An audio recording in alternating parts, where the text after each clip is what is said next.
Some of n terms in AP, इसका जो फॉर्मूला होता है स्टूडेंट्स, वो होता है S N is equal to में n/2 इंटू में 2a प्लस में n-1 इंटू में d।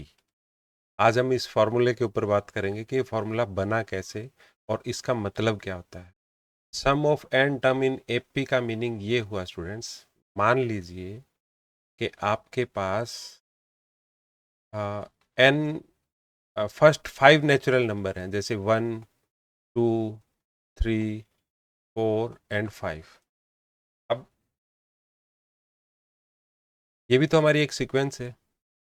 तो इसमें आप देखें कि अगर मान लो मैं 1 से 5 तक का इसका अगर मैं इन टर्म का सम करूं तो वो सम कितना आएगा। जैसे 1 को 2 से किया, 2 में ऐड किया तो 3 हो गया, और 3 और 3 प्लस, अब ये कितना हो गया हमारा 6 हो गया, और 6 में फिर प्लस में 4 किया ऐड, तो ये हो गया 10, और फिर अब 10 में फिर +5 किया तो हमारा आंसर आ गया 15।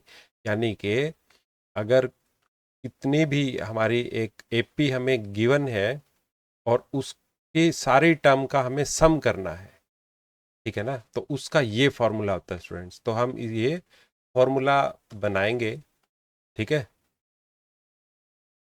और फॉर्मूला अगर आपको बनाना आ गया तो बस फिर तो सारी स्टोरी आपकी समझ में आ ही जाएगी। मान लो स्टूडेंट्स, मैं 1 से लेकर के 100 तक ऐसे में चला, और मैंने मान लो कि 100 तक ये काउंटिंग लिख ली स्टूडेंट्स, ठीक है। मान लो ऐसे। अब मुझे क्या करना है, 1 से लेकर के अगर मैं 100 तक की काउंटिंग को मैं ऐड करने लग जाऊं तो मुझे बहुत टाइम लगेगा, ठीक है। तो मैं एक ऐसा फॉर्मूला इन्वेंट कर लूं जिससे अगर एक मशीन बना ले हम, और उस मशीन में हम ये डालें कि भाई इसको सम करके दे, तो मशीन हमारी कैलकुलेटर है, ठीक है ना। लेकिन कैलकुलेटर हमें यूज़ नहीं करना है। तो हम कुछ ऐसे फॉर्मूले अपनी नोटबुक को ही हम एक फार्मूला शीट कैलकुलेटर बना लेंगे, और एक मशीन से हम जैसे इनपुट डालेंगे और आउटपुट हमें मिलेगा, ठीक है स्टूडेंट्स। तो हम क्या करते हैं, ये फॉर्मूला बना कैसे उसके ऊपर काम कर रहे हैं। पहली और आखिरी जो टर्म है स्टूडेंट्स, उसको आप ऐड कर दीजिए। इससे पिछली क्या होगी 99, और इससे स्टूडेंट पिछली होगी 98, और इससे पिछली होगी 97, 96, ये आएगा 4, फिर आएगा 5, ऐसे चलते जाएंगे, ठीक है स्टूडेंट्स। अब अगर मैं पहली और लास्ट वाली टर्म को ऐड करूं तो एक पेयर बनेगा स्टूडेंट्स 101 का। फिर मैं सेकंड वाली को और इधर से सेकंड लास्ट वाली को ऐड करूं तो 99 में अगर मैं 2 को प्लस करूं स्टूडेंट्स, तो फिर से मुझे एक पेयर मिलेगा 101 का। फिर मैं 3 को और 98 और 3 का पेयर लूं मैं स्टूडेंट्स, तो फिर से मुझे 101 का एक पेयर मिलेगा, ठीक है। तो ऐसे इनको पहली और लास्ट टर्म के अंदर मैं ऐसे ऐसे सारे पेयर को अगर मैं जोड़ता जाऊं तो आप मुझे बता सकते हैं कितने पेयर हो जाएंगे ये। अगर 2 का एक पेयर बन रहा है तो टोटल 50 पेयर नहीं बन जाएंगे ये। तो ऐसे 100 और इसके मेरे पास में 101 के टोटल कितने पेयर हो जाएंगे स्टूडेंट्स, 50 नहीं हो जाएंगे, ठीक है ना। 50 पेयर हो जाएंगे मेरे पास, यानी कि अगर मैं इसको ऐड कर दूं, इसको ऐड कर दूं और इसको ऐड कर दूं और टिल 50 तक इनको ले जाऊं मैं इधर से, ठीक है ना। तो इन सब को अगर मैं, यानी कि 101 को 50 बार अगर मैं प्लस करूं तो रिजल्ट क्या आएगा स्टूडेंट्स मेरे पास में, 50 इंटू में 101 नहीं आएगा, है ना।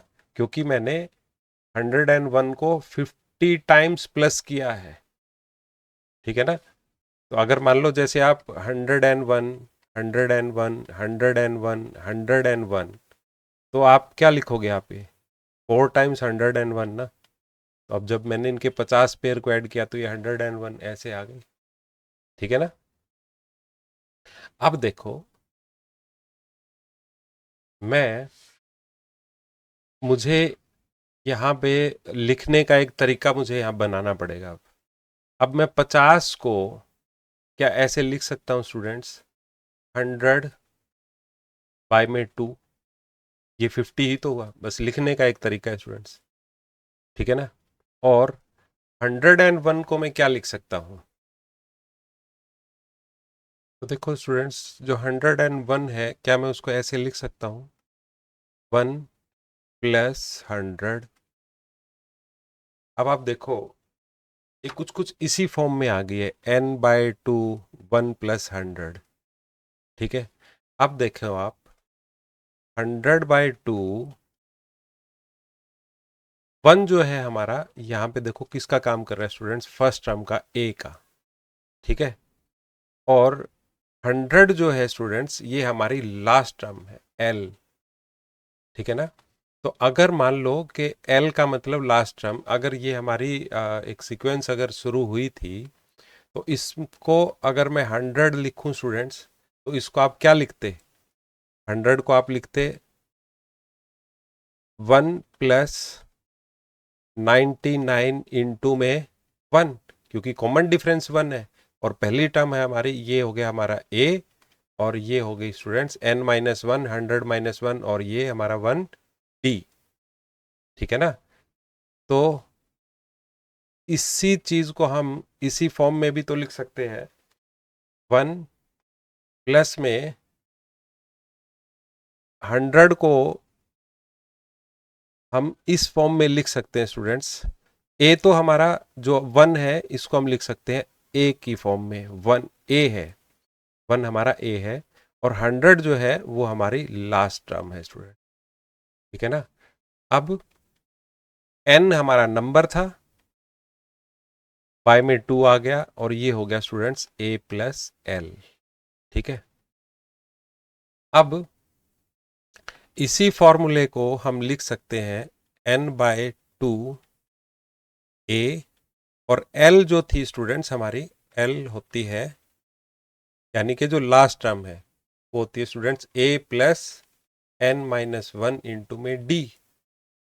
किसी भी, अगर मान लो कि मैंने कोई 10 तक की एक सीरीज ले ली है, ठीक है ना, तो उसकी जो लास्ट टर्म है वो हमारी किसके बराबर होगी, n-1 इंटू में d, समझे। जैसे देखो, फॉर एग्जाम्पल मान लो कि मैं ले रहा हूँ 3, 5, 7, 9, 11, ठीक है, और फिर 13, फिर 15।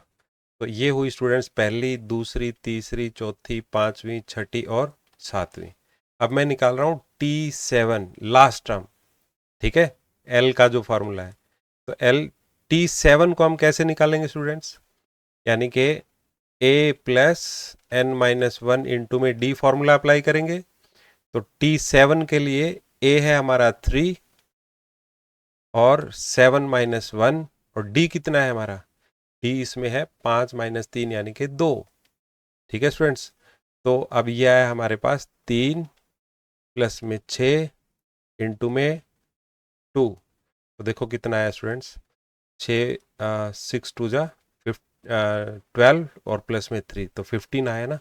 तो इसीलिए हमारी जो लास्ट टर्म होती है वो हमारी होती है स्टूडेंट्स a+n-1 इंटू में d के बराबर, ठीक है ना।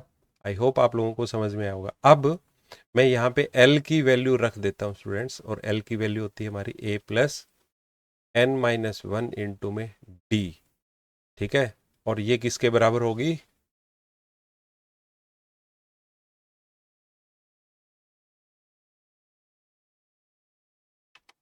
ये हमारी बराबर होगी स्टूडेंट्स n/2 a, और ये तो सब प्लस में ही है, n-1 इंटू में d के बराबर। तो a और a क्या हो गया, 2a, n/2 इंटू में 2a प्लस में n-1 इंटू में d। तो देखा हमारा फॉर्मूला बन गया ना। समझ में आई कितनी छोटी सी ट्रिक थी। अब अगर मान लो हमारे पास, मान लो कि अब कोई कहे कि 1 से लेकर के 10 तक की आप जो काउंटिंग है हमारी उसको सम अप करके बताएं कितनी बनेगी। तो देखो अब n कितनी है स्टूडेंट्स हमारी, 10 है, तो 10/2, ठीक है, 2 इंटू में 1, यहाँ पे क्या आ जाएगा स्टूडेंट्स, 10 - 1 9, और ये कितना है हमारा, d तो 1 है, ठीक है ना, तो 1 यहाँ पे पुट किया मैंने। अब ये क्या आ जाएगा 5, और ये हो गया हमारा 2, और ये क्या हो गया हमारा 9, ठीक है स्टूडेंट्स। अब ये आ गया टोटल 55। तो पहले से लेकर के लास्ट तक का जो हमने सम अप किया वो क्या है स्टूडेंट्स, हमारा 55, ठीक है। तो अब आप कोई भी आपको अगर सीरीज दे दें कि भाई फर्स्ट नेचुरल नंबर का आपने 50 तक के आपने सम अप करना है तो कितनी देर लगेगी, अब तो आप तुरंत करके दे देंगे उसको, ठीक है। तो सम अप करने का फॉर्मूला आप लोगों को आ गया है स्टूडेंट्स।